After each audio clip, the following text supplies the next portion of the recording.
So in this video, I want to talk about the importance of only showing your best work.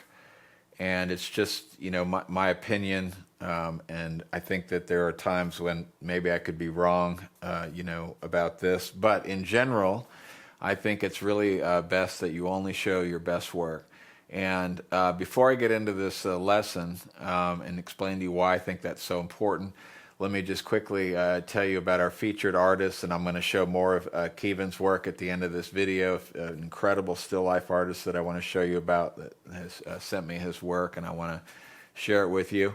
And the other very quick thing is we've got palettes at Geneva Fine Art that are half price. It's our reject palettes. These are palettes that have small blemishes, and they're half price. Go to genevafineart.com and you can find out more about that.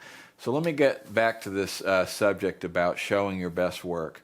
If you can imagine, if you put yourself from the point of view of the viewer, somebody looking at your paintings, and if you ever go to an artist's website and you see, typically their latest work and their best works at the top of their website, and you look at 5 paintings that are very impressive, and you're really moved by the artist, and you get a certain view of that person, and then as you scroll down and you get into more of their early work and even some of their work that looks very amateur, you very quickly lose respect, some level of respect for the artist. Now, of course, it's there's no reason that you should do that. Everybody learns and gets better as you go. But it's just a general thing that when a gallery or somebody who's interested in purchasing your work, they tend to look at your worst painting and see that as some gauge of your artistic genius, so to speak. So basically, those paintings that you put on your gallery should be your absolute best work that doesn't show any weakness that you have. If at one time you couldn't paint hands, and now you can paint hands, you don't want to give somebody who's possibly going to commission you to do a portrait this idea that you might paint their child's hands like you did in that painting that they don't like as much. Or if they're doing a landscape, if they're commissioning you to do a landscape, they're going to look at the worst landscape and think, well, that might be the one he does for me. But in general, you should show your best work. And it's really hard because you've worked so hard on these 50 paintings, and you want to and I'm telling you that you should pick out your favorite 10 or your favorite 15 or maybe 20 and put only those on your website so that people really are gauging you just on that. Okay, so let me tell you about our featured artists. I'm really excited about showing Kevin's work to you. I think he's one of the top still life artists working in the world today, and I mean that in all. I've seen so much work on the internet, and this just, in my view, still life painting, it just almost doesn't get any better than this. If you look at his paintings, the abstraction is everywhere. He hasn't over blended. There's all this wonderful variation in color. There's just everything that I love about this painting. If you zoom in on the background, you can see that it's just abstract in every respect. So let's look at this next one here of this little, I guess it's a jar or whatever it is. And what I really love about this are just the colors.